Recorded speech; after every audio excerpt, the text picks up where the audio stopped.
So today's question is taken from class 9 geography, and the question is which birds and animals are found in Goa. Okay, so we need to know like which birds and animals found in Goa. So I have given you all the answer of this question. Okay, over on the next page. Let me draw it. Okay.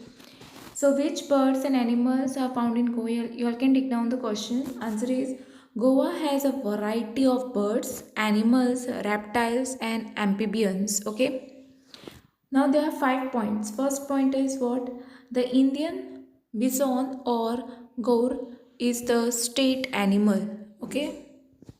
Second point is the ruby throated yellow bulbul is the state bird. Third point is freshwater crocodiles are found in the mangroves. Fourth point is shauto or mullet is the state fish. Shauto or mullet is the state fish.